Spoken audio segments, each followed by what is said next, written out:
안녕하세요. 저는 영화평론가 윤성은입니다. 네, 이렇게 MBC TV 특강을 통해서 여러분 만나 뵙게 돼서 정말 반갑고 기쁘게 생각합니다. 오늘 저는 영화의 상상력, 영화사의 혁신적 순간들이라는 제목으로 강의를 준비했는데요. 사실 처음에는 뭔가 좀 더 재미있는 주제, 뭐 로맨스 영화라든가 네, 이런 것들을 해볼까 하다가 요즘 4차 산업혁명이라는 단어를 많이 사용하잖아요. 네, 작년부터 해서 많이 들어보셨을 텐데 4차 산업혁명 시대의 영화에 대해서 좀 이야기를 해볼까 하다가 그렇다면은 뭐 미래의 영화만 이야기할 것이 아니라 지금까지 어떤 상상력을 통해서 영화가 발전해 왔는지 좀 과거부터 돌아보자라는 의미에서 이런 주제를 선택하게 되었습니다. 네, 오늘 영화 얘기니까 좀 즐겁게 이야기 같이 나눠볼 수 있을 것 같아요. 네, 먼저 조금 이제 이 부분만 조금 어려운데요. 네, 학자들이 좀 어렵게 말하는데 일가견이 있지 않습니까? 네, 앙드레 고드로라는 학자가 이렇게 이야기를 했습니다. 영화는 디지털 매체로 이행하는 과정에 있다. 그 결과 영화는 과거의 모습과 같지 않게 될 것이다. 셀룰로이드를 뒤에 남겨둔 채로 영화는 속성 변화로 운명 지워지거나 혹은 그렇게 강조될 것이다. 말은 좀 어려운데요. 많이들 기억하시죠? 필름 카메라. 저도 그 디지털 카메라가 이렇게 시중에 많이 나오고 대중들이 많이 사용하게 된 게 제 기억으로는 2000년대 초반인 것 같아요. 그래서 저도 첫 번째 저의 디지털 카메라를 2003년도 1월 3일인가에 네, 그 숭례문 시장에 가서 샀던 그 기억이 있는데요. 그 전까지는 우리가 다 필름 카메라를 사용했었고, 이제 필름 바꿔 끼면서 막 24장짜리냐, 36장짜리냐, 네, 그런 거 이제 사용을 했었잖아요. 결국에 그 필름 카메라의 시대는 저물었고, 디지털의 시대가 왔다라는 거죠. 그래서 원래는 우리가 아날로그 시대에서 디지털 시대로 이행하는 과정에서 그 필름 카메라에 들어가는 그 필름이 마지막 아날로그다. 예, 그렇게 이야기를 했었거든요. 그런데 지금은 이제 그것도 거의 사라졌으니까 우리는 정말 이제 완전하게 거의 디지털 영화의 시대를 살고 있는데요. 조금 이제 여기서 조금 더 말씀을 드리자면 지금도 필름 카메라로 영화를 찍는 유명한 감독이 있는데 아마 인터스텔라 우리 한국에서도 굉장히 크게 인기를 끌었던 그 영화잖아요. 예, 그 영화 만든 크리스토퍼 놀란 감독은 영화는 필름으로 찍어야 돼 이러면서 아직도 디지털 그 장비를 사용하지 않고 필름으로 영화를 찍는 그런 감독인데요. 이제 제가 좀 영화 제작하시는 분들 이야기를 들어보면 많은 분들이 사실은 감독들이 그 필름에 대한 그 향수도 있고 또 그 필름이 주는 어떤 따뜻한 느낌 같은 것들, 아날로그적인 정서랄까요? 뭐 그런 느낌이 좋아서 찍고 싶지만 비용이 많이 들거든요. 네, 그렇기 때문에 크리스토퍼 놀란 감독처럼 이렇게 뭐 거장 정말 자기가 그래도 제작비를 조금은 자기 마음대로 쓸 수 있는 그 정도의 위치에 있는 사람들이 이제 쓸 수 있고 대부분의 감독들은 지금은 다 디지털 카메라를 이제 사용을 하고 있습니다. 근데 이제 이게 이렇게 앙드레 고드로라는 사람이 이야기한 게 중요한 이유는요. 영화가 멈춰있지 않고 계속해서 변화하고 있다는 겁니다. 네, 처음에 누가 알았겠어요. 이렇게 디지털 시대가 올 거라는 것을. 네, 그래서 오늘 이제 다음 장에는 정말 영화사 초기, 완전 초창기 시대로 넘어가서 이야기를 해볼 건데요. 1895년이면은 지금 이제 산수가 빠르신 분들은 몇 년 전이죠. 이게 한 120여 년 전인데요. 이때 그 연말에 12월 28일 파리에서 처음으로 대중들 앞에 영화가 유료로 상영됐다고 합니다. 그래서 그 시간, 그 12월 28일 이때를 영화의 탄생일 생일이라고 그렇게 말하고 있습니다. 그러니까 영화를 찍었던 거는 그 전부터 있었거든요. 카메라로 연속해서 이렇게 돌아가는 어떤 이미지, 동영상을 찍었던 거는 우리가 잘 알고 있는 에디슨이라든가 이런 사람들을 비롯해서 많은 사람들이 찍고 있었지만 이제 그 컨텐츠를 사람들 앞에 이렇게 이제 많은 분들이 모인 사람들 앞에서 돈을 받고 그 벽에다가 영사를 했던 그 기록이 이것이 첫 번째라고 해서 이제 이제 그 류미에르 형제를 영화의 뭐 시조다 이렇게 이야기를 하고 있고요. 이렇게 우리가 무슨 미술이나 문학 같은 거는 생일을 모르잖아요. 언제부터 시작됐는지 정확한 날짜를 모르지만 영화는 이렇게 정확한 생일을 알고 있는 유일한 예술이다. 이제 이런 이야기를 하고 있습니다.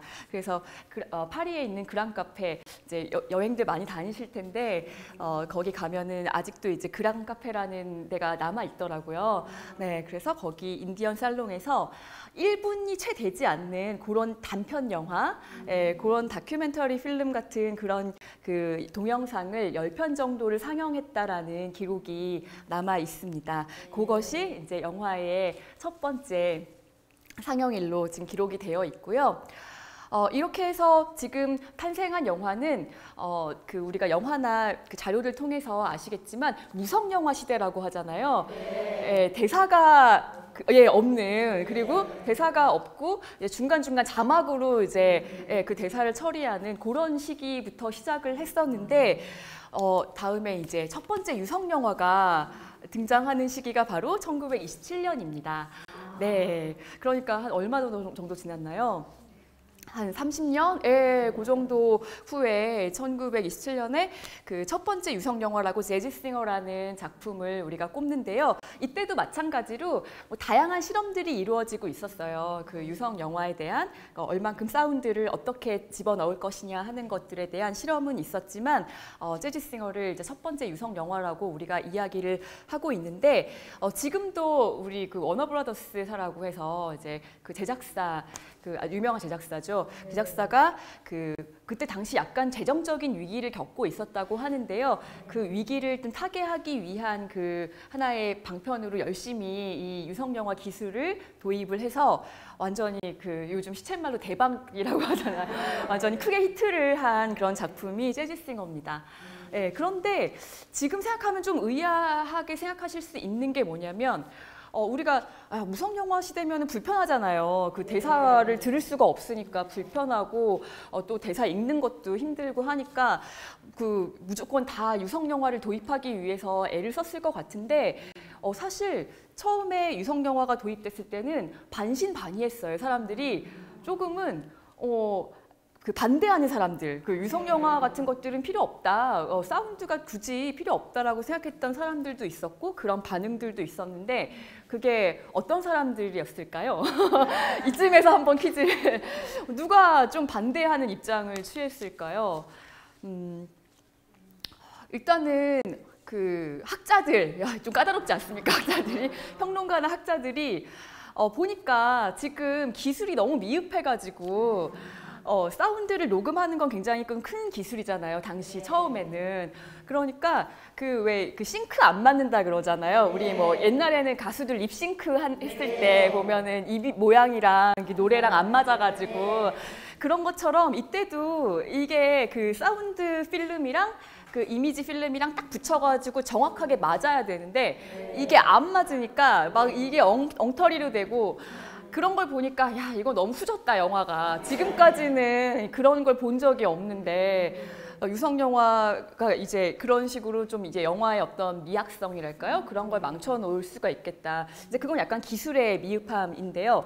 또 한 가지는 보니까 지금까지 30년 넘게 지금 무성 영화를 개발해 오면서 사실은 정말 지금 우리가 무성 영화 조금만 익숙해지면은 다 이해할 수 있을 정도로 재밌게 잘 만들고 있던 시절이었거든요. 편집이나 촬영이나 뭐 배우들 연기도 되게 자연스럽고 이미 굉장히 사람들이 그 무성 영화를 잘 즐기고 있었던 그런 시기였는데 굳이 이렇게 뭐 사운드가 필요한가 하는 그런 부분들, 그리고 그 사운드가 들어가기 시작한 그 대사가 들어가기 시작하면 지금까지 고민해왔던 많은 것들이 사라질 수 있다는 거죠. 대사 한마디면 끝나니까. 예를 들어서 남자 여자 이렇게 둘이 있는데 이렇게 뭔가 남자가 여자한테 막 관심이 있어요. 막 좋아하는 어떤 것들을 표현해야 돼요. 그러면은 지금까지는 대사로 이야기하지 않고 뭔가 남자가 이제 뭐 연기를 한다든가 뭐 촬영이나 뭐 여러 가지 에피소드를 넣어서 그거를 표현하려는 그 노력들을 했는데 상상력도 발휘하고 그랬는데 이제는 그 말 한마디면 끝나잖아요. 저기 저희 차 한잔 하실까요? 예, 말 걸고 아니면 조금 이제 그냥 우리가 말하는 작업 거는 멘트, 작업 멘트 이런 거 한마디면 끝나니까 너무 쉽게 모든 것들이 해결되는 이런 것들을 봤을 때 이제 뭔가 무성 영화의 약간 아름다움이랄까요? 막 이런 것들은 이제 끝났구나 하는 그런 절망이랄까요? 그런 부분들도 있었고요. 그리고 이제 혹시 사랑은 비를 타고 같은 그런 영화 혹시 보신 적 있으신가요? 그 싱잉 인 더 레인은 너무나 유명한데 보신 분이 있으실지 모르겠는데 그 영화 보면은 재밌는 게 이 시기를 배경으로 한 작품이에요. 그래서 거기 보면은 무성 영화 시대에는 최고의 배우였는데 이제 판토마임을 하면서 이제 인기를 끌었던 그런 배우였는데 목소리가 너무 안 좋은 거죠. 그리고 뭐 이제 사투리라 그럴까요? 방언 이런 것도 있고 이제 톤도 너무 안 좋고 발성이 잘 안 되는 그런 배우들 있잖아요. 그런 배우들은 이제 난리가 난 거죠. 그래서 막 이제 발성 연습 같은 것도 하고 이제 할리우드에 그런 바람이 불었다고 하는데 그 강의를 듣는 바람이. 그렇게 해서 배우들도 좀 어려운 시기를 겪어야 됐고 때로는 어떤 배우들은 이제 무성 영화 시대에는 최고의 배우였지만 유성 영화 시대를 맞이하면서 도태되는 그런 행보를 걷기도 했습니다. 뭐 그런 식으로 여러 가지 문제들 때문에 유성 영화의 도입을 반대했던 그런 사람들이 있었는데 여러분들도 잘 아시는 좋아하시는 감독이자 배우였던 찰리 채플린 같은 경우도 그런 사람 중에 하나였어요.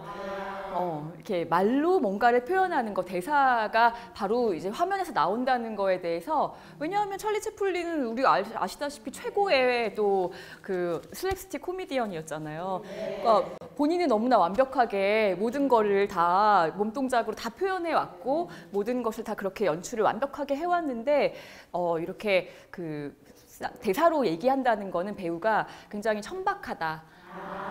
마치 발레리나가 말하는 것 같은 그런 느낌, 그런 느낌으로 이렇게 이야기하기도 했었습니다. 그렇지만 중요한 것은 그랬거나 저랬거나 간에 어쨌든 간에 사람들이 너무 좋아했고 이 재즈 싱어도 사실 처음부터 끝까지 다 발성 영화는 아니었어요. 그러니까 중간중간 자막이 들어가고 하다가 마지막 부분에 노래 부르는 장면에서 노래가 화면에서 나오는데요. 사람들이 너무나 신기해한 거죠. 그리고 그게 이제 영화의 바로 미래가 돼서 이 당시의 미래가 돼서 이때부터는 뭐 모든 영화들이 거의 다 대부분 발성 영화, 그러니까 유성 영화로 제작되기 시작합니다. 그래서 지금 이 시기를 생각해 보면요, 지금 그러면 일단은 우리가 시각적인 거부터 시작했잖아요, 영화가. 지금 이제 청각적인 걸로 갔고. 그 다음에 이제 남은 게 우리가 뭐 후각, 미각, 그 다음에 촉각 이런 거잖아요. 그러면 우리 이제 경험해 보신 적이 있으실지 모르겠지만 영화관에 뭐 바람 나오기도 하고 요즘에 이렇게 물 나오고 막 놀이동산에 가서 이제 하는 그런 경험처럼 어트랙션처럼 그런 거 생각하시면은 촉각이라는 것도 지금 어느 정도는 우리가 지금 느낄 수 있는 그런 영화관이 따로 있고, 그리고 사실은 이제 후각이랑 미각은 좀 연결되어 있는 거니까요. 냄새를 맡을 수 있게 되는 그런 기술들도 이미 발전이 되어 있다고 해요. 이미 기술은 개발이 되어 있는데 근데 이제 그러려면은 영화관 다 바꿔야 되잖아요. 뭐 전부 다는 아니더라도. 그래서 영화관 바꿔야 되고, 그 다음에 또 이때랑 좀 비슷한 것 같아요. 그러니까 사람들이 원할까? 그렇게 돈 들여가지고 막 영화관 바꿔서 냄새 나오게 하는 걸 사람들이 과연 좋아할까? 그렇게 좀 돈도 많이 내야 될 거잖아요, 아무래도. 그러면은 그 정도의 돈을 더 내고 와서 후각적인 것을 느끼기 위해서 그런 돈을 지불할 것인가에 대한 아직 확신이 많이 없는 것 같아요. 근데 모르죠. 이제 미래 영화관에서는 이것도 이제 상용화될지도 모르겠습니다. 그리고 이제 첫 번째 시네마스코프, 그러니까 와이드 스크린이라고 하는 영화가 이제 성이라는 작품인데요. 우리가 저 아직도 기억나거든요. 저 80년대 초반까지도 4대3의 비율이라는 건 1.33대 1인데요. 가로가 세로보다 조금 넓은 거, 1대 1은 아니고 약간 조금 가로가 넓은 거, 예, 그 정도 화면에 TV 많이 봤었던 것 같아요. 오랫동안 봤었죠. 기억하실 텐데요. 예, 그때까지 이제 이 영화가 나오기 전까지는 대개의 영화들이 그렇게 가로가 조금 넓은 정도였는데 이제 성이라는 작품부터 더 가로가 넓어져서 뭐 1.85대 1, 지금 우리가 보는 영화는요. 2배가 넘습니다. 가로가 세로보다 2배가 넘은 2.35대 1 정도의 그런 비율을 사용하고 있는데요. 이렇게 된 이유는 점점 더 우리가 지금 눈으로 이렇게 보시면은요, 왼쪽 오른쪽 이제 눈으로 보시면은 왼쪽 끝부터 오른쪽 끝까지 거의 이 시야가 거의 180도 되시잖아요. 그렇죠? 예, 여기서부터 왼쪽부터 오른쪽까지 점점 더 이렇게 좀 우리가 정말 눈으로 보는 것 같은 그런 실제의 이미지를 구현하려고 하는 그 노력이 바로 이렇게 계속해서 가로가 넓어지는 그런 추세로 가게 되는 것인데요. 여기서 또 이제 중요한 거는 텔레비전이 등장하면서 영화관에 가는 관객 수가 확 떨어질 수밖에 없죠. 네. TV에서도 드라마 볼 수 있는데 뭐하러 극장까지 돈 내고 가서 보나.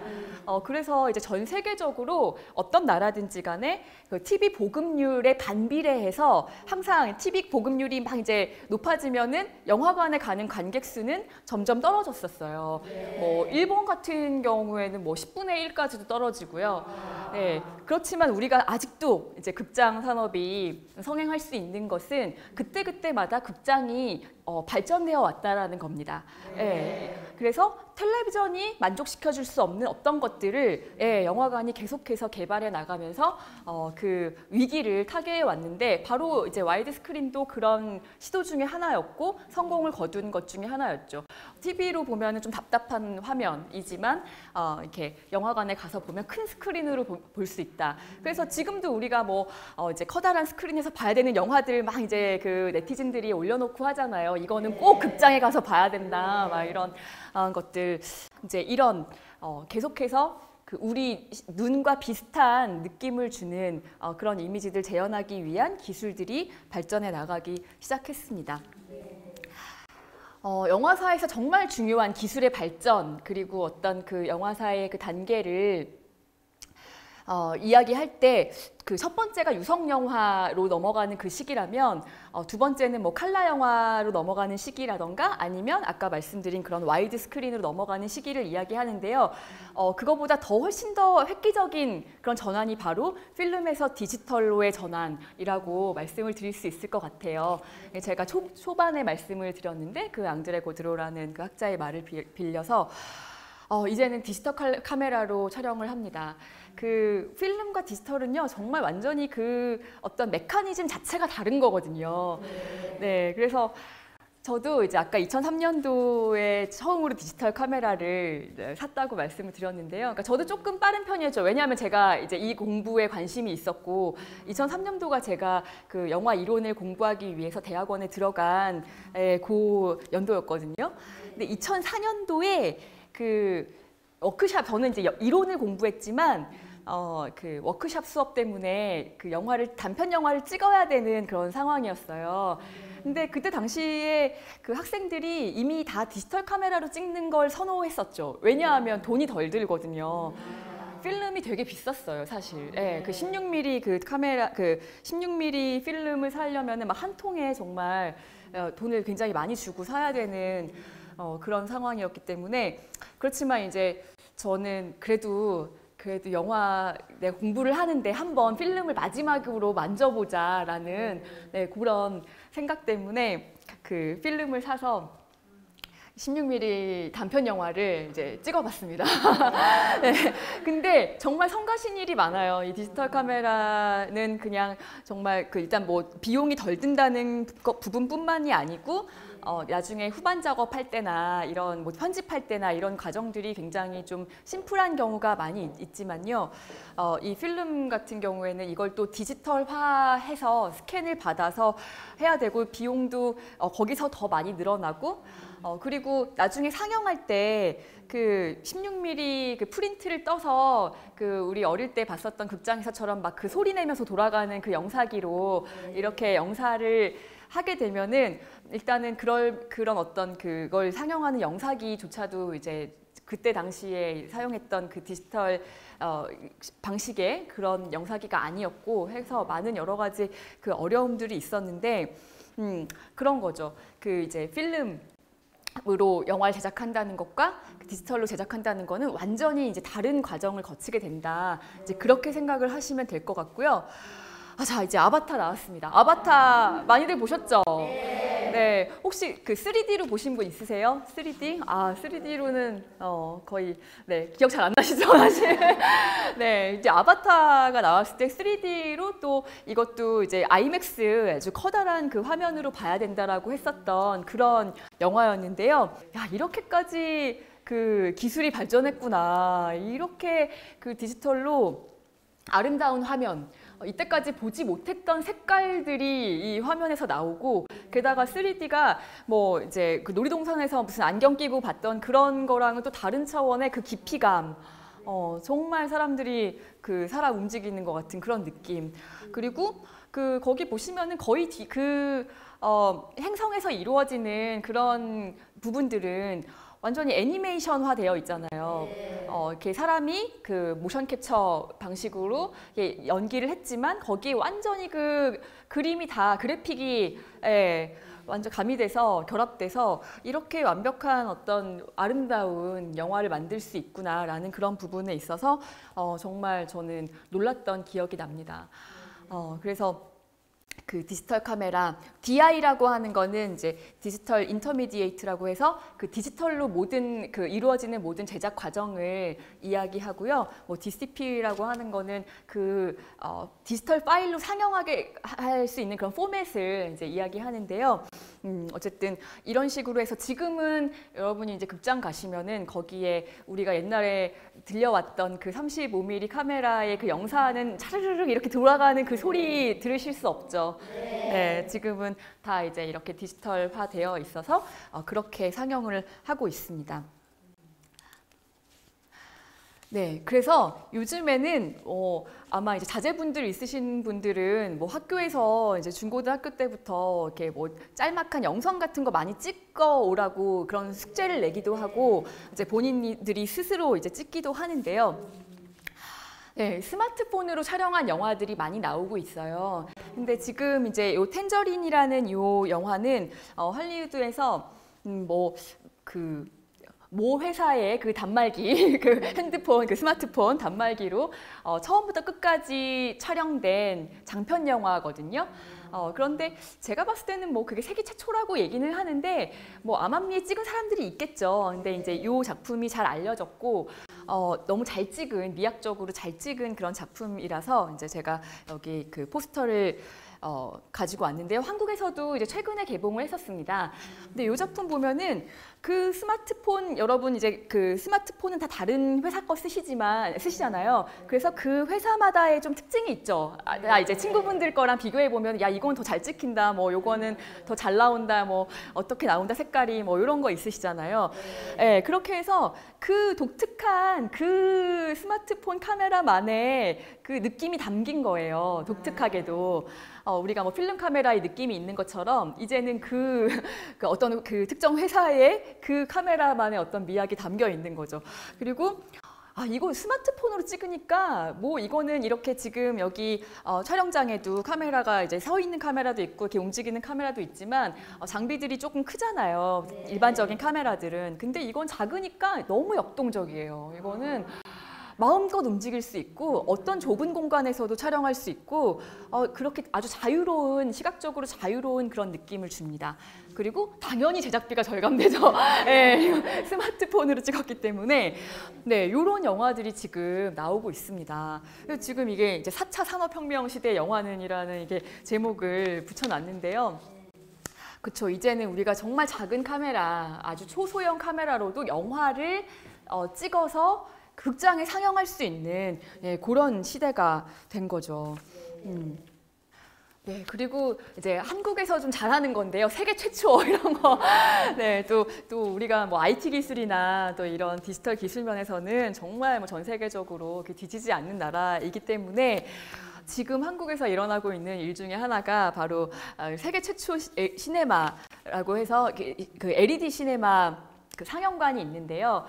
어떻게 생각하시면 되냐면 아까 이제 제가 그 필름 영사하는 그 차르륵 소리 나는 그거 이제 안 쓰고 DCP 파일로 이제 영사 프로젝터로 영사한다고 말씀드렸는데 이제 그게 필요가 없어요. 이제 그게 필요가 없고 그냥 여러분들이 그 집에서 거실에서 보시는 텔레비전이 엄청나게 큰 사이즈의 텔레비전이 영화관에 들어와 있다고 생각하시면 돼요. 네, 그래서 이제는 영사 그 기술자 있잖아요. 영사 그 기사라고 하는 그게 제가 알기로는 자격증이 원래 있는데 이제는 그것도 앞으로는 없어질 가능성이 많죠. 왜냐하면은 이제 그 영사기 자체가 없고 이제는 그냥 틀면 돼요. TV 켜는 것처럼 켜면 돼요. 근데 이게 어떤 차이가 있냐면은요. 화면이 엄청나게 밝습니다. 뭐 10배라고 하는데요. 그러니까 그 우리가 TV 볼 때는 그 영화 볼 때 가끔씩 이제 좀 그 더 집중하시느라고 뭐 불 끄고 보시는 경우가 있긴 하지만 보통 뭐 뉴스 보실 때 이럴 때 불 안 꺼도 잘 보이잖아요. 밝으니까. 화면이 밝으니까 안 끄시는 거거든요. 불을. 그런데 이런 그 시네마 LED 같은 경우에는 정말 극장에 불을 끄지 않아도 이제는 너무나 밝게 잘 보이는 그런 시스템으로 지금 신기하시죠? 네, 더 밝고 더 선명해서 제가 이제 그냥 일반적인 영화관에서 극장에서 그 스파이더맨이라는 영화를 보고 그리고 이제 또 세계 최초 시네마 LED 상영관에서 스파이더맨을 이제 2번째 봤는데요. 정말 밝기가 다르더라고요. 정말 훨씬 밝고 그리고 너무 선명하니까 사실은 배우들은 좀 싫어할 수 있어요. 너무 주름살이라든가 뭐 색치라든가 이런 것들이 잡티라든가 이런 게 너무 잘 보이기 때문에 그렇지만 뭐 그러거나 말거나 어쨌든 이것도 이제 앞으로 미래의 상영관은 이런 식으로 지금 또 변화하고 있다고 보시면 될 것 같아요. 지금은 이제 한국의 또 모 프랜차이즈 그 영화관과 이제 그 텔레비전 회사, 가전제품 회사에서 같이 해서 이렇게 뭐 이렇게 지역마다 이런 극장을 지금 하나씩 뭐 두고 있지만 이제 앞으로는 더 늘어나지 않을까 그런 생각이 듭니다. 네, 그리고 이제 VR 영화인데요. 요즘 뭐 VR 뭐 이런 말 많이 사용하잖아요. 이제 가상현실 영화라고 하는데 여기 보시면은 지금 우리가 다 SF 영화 많이 보신 분들은 이미 거기에 되게 많이 나왔어요. 그게 제가 이제 조금 천천히 이제 호흡을 조절해가면서 말씀을 드리자면 여러분 이제 영화의 기술이라는 건 결국에 상상력부터 시작됐다라는 거 좀 느끼실 수 있겠어요? 네, 앞서 제가 말씀드렸다는 어떤 것들이 그냥 예를 들어 무성 영화의 시대에도 소리가 있었으면 좋겠다라는 어떤 상상, 그러니까 소리까지 같이 들리면 정말 좋을 텐데 라는 그 상상, 그리고 또 필름은 항상 마모되고 우리가 어릴 때 그 영화관 가면은 막 번쩍번쩍거리는 막 그 먼지 묻고 그리고 보관하기 굉장히 어렵죠. 엄청나게 큰 그 필름 프린트는 크기 때문에 그걸 보관하는 것 자체도 굉장히 어렵고 그런 걸 좀 없었으면 좋겠다. 절대로 변하지 않는 그리고 그 저장하기도 굉장히 용이한 그런 무엇인가가 없을까라는 어떤 그런 상상력 그리고 어떤 필요 그런 것들 때문에 이런 게 계속해서 지금 영화사를 보면은 발전해 온 것이거든요. 네, 그렇기 때문에 우리가 SF 영화에서 보는 뭐 이렇게 안경 하나 쓰면은 진짜 뭐가 이렇게 막 그 3차원 입체 막 그래픽으로 보이고 이런 것들이 결국에는 나중에 정말 미래에는 뭐 우리 세대에 올지 안 올지는 잘 모르겠지만 올 것 같아요. 지금 당장 올 것 같아요.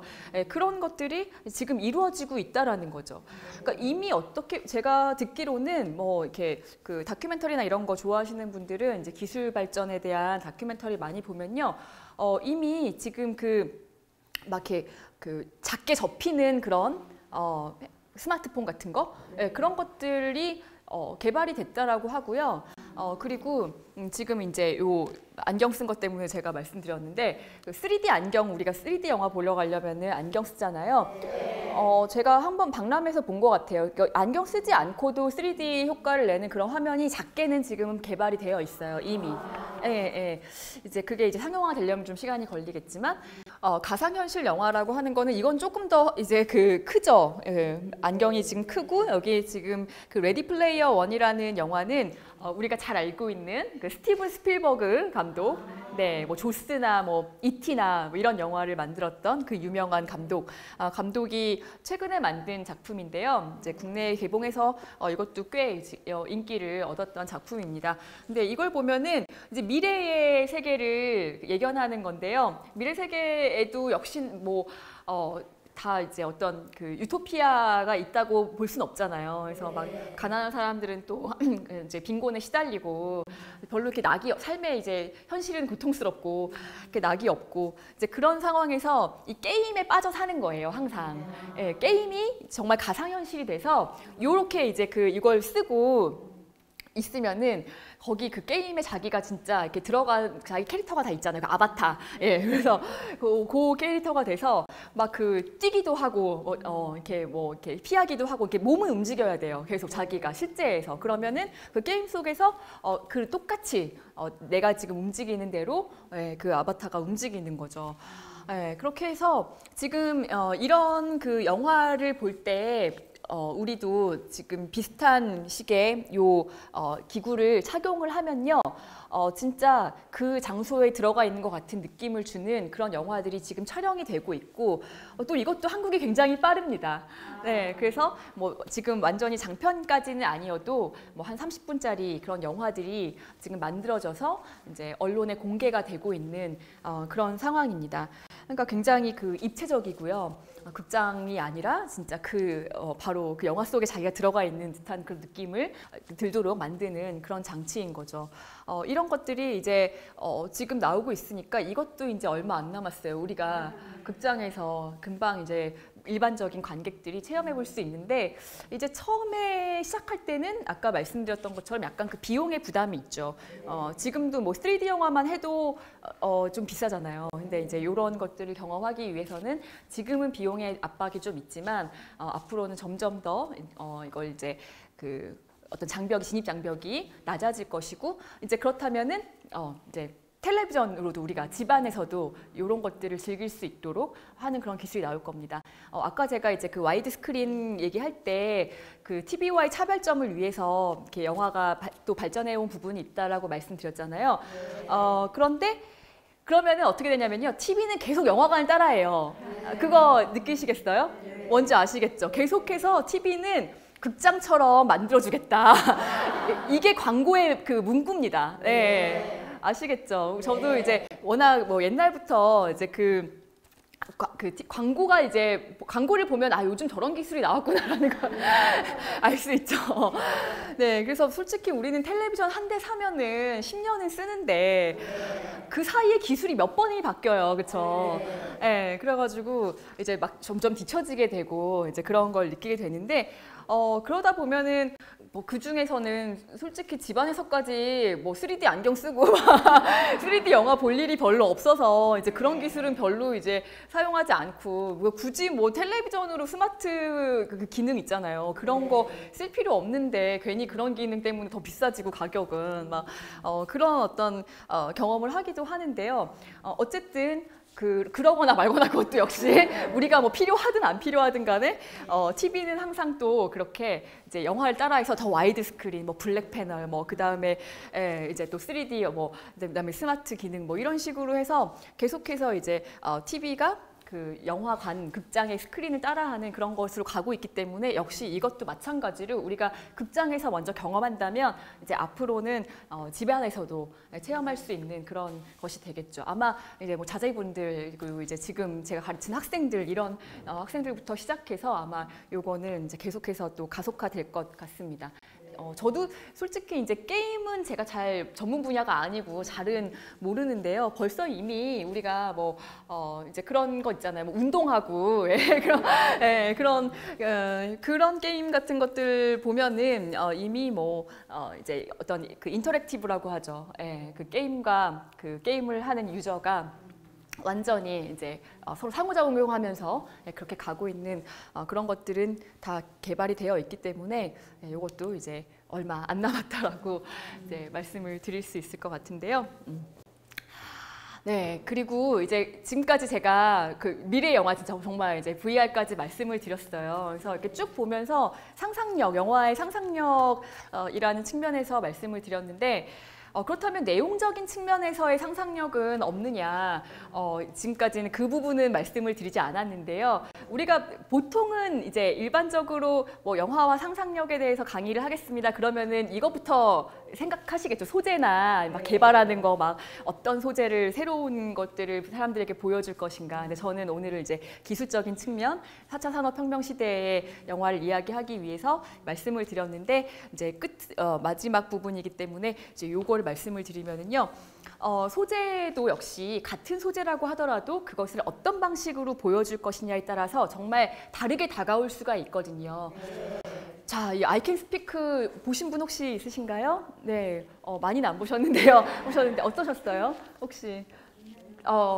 재밌게 보셨죠. 그러니까 이 영화를 이제 보시고 좋아했던 분들은 왜냐하면 이전까지 어떤 위안부 문제를 다룬 그런 영화들은 정말 물론 다 가치가 있었고 다 어떤 감독들이 진정성을 가지고 만들었었지만 그럼에도 불구하고 너무 어둡고 이제 그 정말 그 시절에 그 소녀들이 겪었던 그런 고통을 보여주기 위한 방식으로 그때 당시에 어떤 사실적인 묘사 같은 것들이 있다 보니까 보기가 너무 괴로워서 그래서 차마 영화관에 못 가시는 분들도 있고 보고 나서도 너무 괴롭기도 하고 그리고 항상 이제 그런 영화들은 좀 그 영화가 아무리 잘 만들었어도 이렇게 말이 나옵니다. 이렇게 묘사가 너무 직접적이지 않았냐. 지금 살아계신 분들이 있는데 너무 거기에 대해서 이제 그 배려하지 않았다라는 그런 이제 비판들이 항상 나오거든요. 그 묘사의 수위에 대해서. 근데 이제 I Can Speak 같은 영화를 보고서는 뭔가 통쾌한 느낌이 드는 거죠. 이 그 남훈희 씨가 연기한 그 이제 지금 그 생존에 계신 할머님이 너무나 호쾌하게 정말 그 미국에 가서 그 영어로 연설을 하면서 그 고통스러웠던 그 시절을 이제 정말 완전히 상쇄시켜 버릴 수 있는 그런 카타르시스를 주는 그런 작품으로 접근을 했거든요. 굉장히 코믹하고 유머러스하고 그리고 여기에는 보면은 또 그 이재훈 씨가 그래도 이제 그 남자 배우로 그 남훈희 씨와 이제 같이 그 소통하는 그런 공무원으로 나오는데 이제 그런 캐릭터도 굉장히 신선하고 그리고 이제 어떤 뭐 로맨스나 이런 것들을 배제한 채 이렇게 그 젊은 청년과 그 할머니가 서로 이제 이해해간 어떤 그런 과정 이런 것들이 너무나 재미있게 그려졌기 때문에 보고 나서 그렇다고 해서 여기에 뭐 깊이가 없다거나 한 게 아니거든요. 분명히 주제의식이 강하고 하지만 보는 데 있어서 관객들에게 그 어떤 그 감동을 주는 데는 전혀 부족함이 없는 그런 작품이 됐던 거죠. 이렇게 좀 발상을 전환하면 위안부 소재 그 영화는 좀 무거워야 돼, 진중해야 돼, 막 이렇게 좀 더 사람들이 이렇게 만들어야 사람들이 그 더 이해할 거야라고 했던 어떤 고정관념을 깨트린 그런 상상력이 발휘된 작품으로서 아주 좋은 예라고 생각을 합니다. 네, 그리고 이제 여기는 제가 없지만 하나 더 보태자면은 이제 최근에 제가 또 재밌게 본 영화가 곤지암이라는 영화인데요. 네, 혹시 보신 분 있으신가요? 이거 아마 안 보셨을 거예요. 공포 영화니까 스릴러 영화는 조금 이제 10대들이 많이 봅니다. 그리고 이제 한 20대 초반에 그 대학생들이 좋아하는 것 같아요. 근데 어쨌거나 지금 굉장히 성공을 저예산으로 만들어서 성공을 거두었는데요.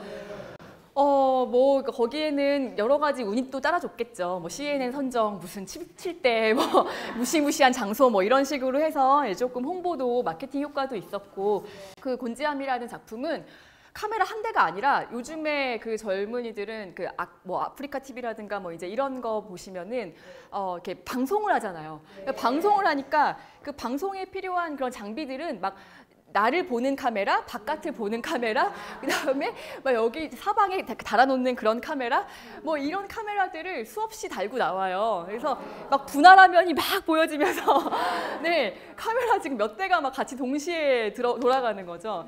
그래서 정말 그런 어떤 지금의 현대의 기술 그리고 현대의 그 그 청년들이 좋아할 수 있는 모든 것들을 지금 잘 보여주는, 그리고 이제 뭐 연예인이 아니라도 일반인들이라도 충분히 접근할 수 있는 방송의 그런 그 모습들을 보여주고 있다는 점에서 이게 스릴러 영화로서 뭐 무서운 장면도 물론 있지만 그보다도 그런 걸 보는 재미, 네, 그런 것들이 크기 때문에 성공을 거두지 않았나 그런 생각을 해봅니다.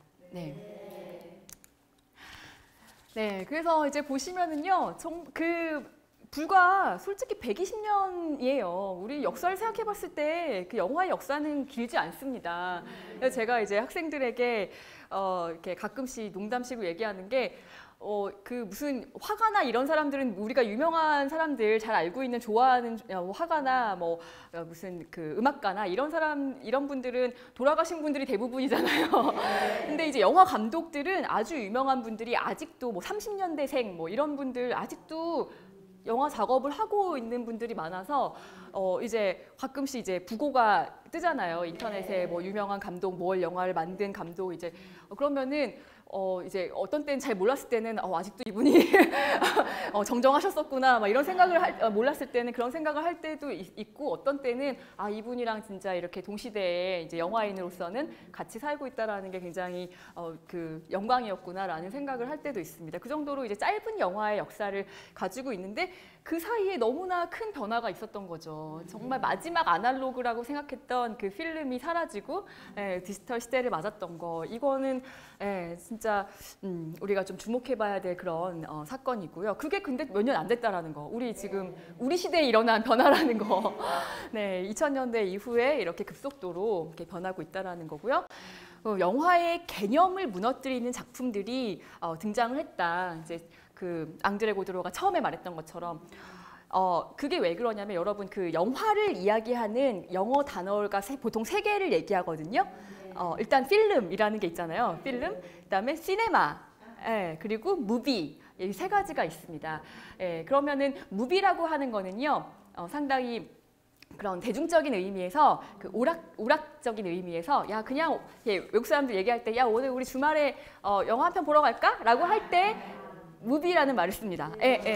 그리고 필름이라는 말은 굉장히 그 미학적인 의미가 담긴 거예요. 그래서 여러분 이제 영화제 같은 거 있잖아요. 영화제 되게 많죠, 요즘에. 부산국제영화제 이제 한국에서 굉장히 유명한 영화제인데, 영화제는 그 끝에가 거의 대부분 필름 페스티벌입니다. 네, 그러니까 거기에는 영화제 상영한 영화들이 뭐 대체적으로는 어떤 그 영화제마다 성격이 좀 다르지만 영화제에 상영한 영화들은 조금 그래도 완성도가 높고 뭔가 그 연출적으로 잘 돼 있는 그 미학적인 어떤 가치가 뛰어난 영화들이 많이 상영되잖아요. 네, 그래서 이제 필름 페스티벌이에요. 그리고 이제 시네마라는 말을 하는데, 시네마는 이제 어떤 영화 산업, 뭐 오락적인 측면 이런 것들 다 이제 제반적인 모든 것들을 다 아우르는 그런 용어로 이제 사용을 합니다. 네, 그래서 그 필름이라는 제가 말씀드리고 싶었던 거는, 필름이라는 거는 우리가 그 어릴 때 봤던 그 셀룰로이드 카메라에 필름 카메라에 들어갔던 그 필름을 얘기하는 거예요.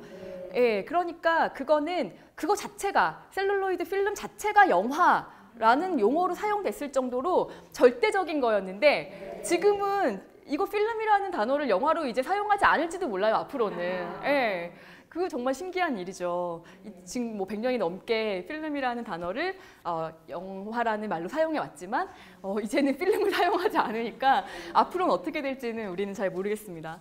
네, 이렇게 이제 영화의 개념을 무너뜨린다라는 그런 측면을 생각해 볼 수 있는데, 그래요. 그래서 제가 박사까지 다 마쳤는데요.